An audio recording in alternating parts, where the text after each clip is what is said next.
Now, obviously, you two shared a dressing room at West Ham, and I was interested to read the story this week when you were speaking to other media outlets, which I'll just about forgive you for. But it was about you two not talking to each other when you played for England, having been mates when you were barrelling around East London as young lads. Just explain, from both of your perspectives, sort of how this first began. Where did the seed first start? Mine was that we were both at West Ham, came through, done everything together, room together, Proper travelled mates. everywhere. Proper mates from like 14, 15 years old, done everything. And then I left and went to Leeds and eventually Manchester United, and Frank went to Chelsea. And really around that time, we just kind of, our communication just disintegrated. And it was down to really, from my perspective, and Frank will give you his after, but the obsession with winning. I didn't want to see Frank have an edge on me. I didn't want to speak to him about anything that he might be able to take away and use to facilitate his team winning, etc. And it just became an unwritten kind of conduct, really. And it was the same with Stevie. When I was with England, Stevie, when we was battling for them for the Premier League, I didn't want to really sit around him and be around him because I just didn't want to hear what Liverpool was doing. And it's a fact, he was. And I know he felt the same about me. It's a fact. No, he didn't. He loved being with you. He didn't know why he never spoke to you. We're pals, we're friends. I didn't want to sit by. Did Fergie tell you can't speak to anyone? No, he used to say, don't go, full stop. We've got a big game Saturday.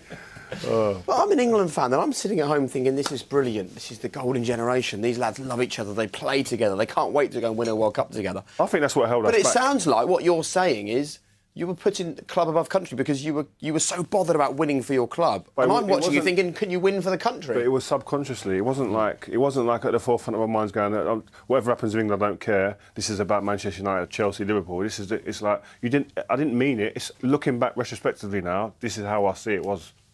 That's what we want now, isn't it? To take on the club that you play for. I certainly felt it at Chelsea. Stevie obviously at Liverpool, Mr. Liverpool. Rio the same, took on Manchester United. You feel so passionately about the club you play with, your teammates, your own performance and yourself, that to be a bit pally with someone down the road who you're competitive with. But didn't that hold back England? It may have done. I think Rio's right. I think we sat. We didn't hate each other. We went, but by nature we would sit on tables and stick together slightly.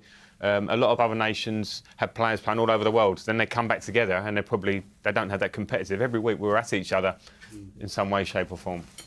Yeah, I think it was more of respectful relationships around England rather than a bond, rather than the closeness where there was love there.